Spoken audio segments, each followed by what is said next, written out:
шынында да отбасыда мына бала тәрбиесінде мысалы кейбір кезде баланы өтірік айтуға өзіміз үйретеміз да. Қараңызшы, енді былай мән бермейтін нәрсе сияқты. Қараңыз, мына бір зат балаңыз алады да таңғыр етіп сындырады да. Сол кезде біз ұрамыз ғана баланы. Қарасаңызшы, тәрбие қалай басталады.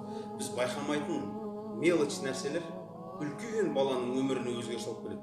Біз мынаны бала сындырған кезінде баланы ұрамыз, жақсылап тұр. Неге сындырасың? Қарасаңызшы, бұлай байқалмайтын нәрсе сияқты, бірақ біз неге үйретіп отырмыз? Бала екінші рет, ол бала ғой, ол бәрібір сындырады ғой. Бала екінші рет мынаны тағы сындырады ғой. Ол сенің дүние үшін жаңағы ұрыс керіске баратыныңды біледі да.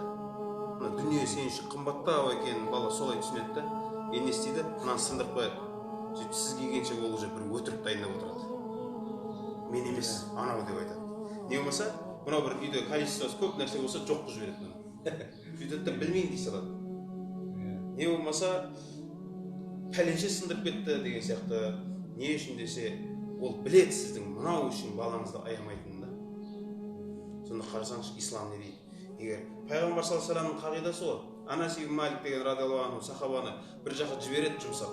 Ол жас бала. Ол ұмытып кетеді. Пайғамбар саллаллаху алейхи вассалам көшеге шықса, Анас ибн Малик радиаллаху анху балдармен ойнап жүр екен да. Сонда қарасаңызшы, ол пайғамбар саллаллаху көріп қойды да, біз не болады, балдарымызды жұмсаймыз да.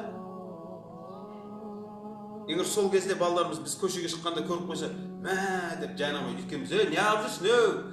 И жаңағы животныйлардың атымен. И болмаса, хайуан деген сияқты кетеміз, оны балдар біледі.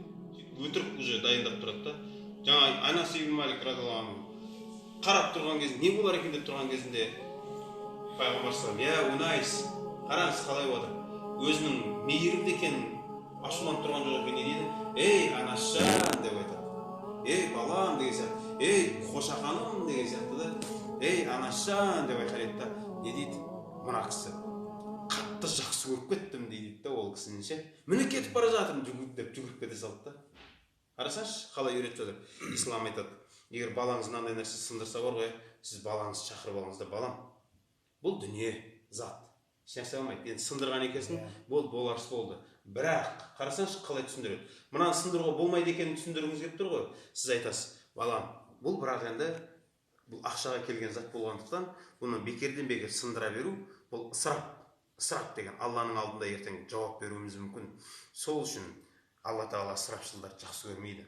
Сол үшін бала мынаны сындыруға болмайды, оның жауапкершілігі бар деген сияқты. Қарасаңызшы қалай? Иә, бастысы бала мынаны сындырмау керек екенін түсініп тұр да.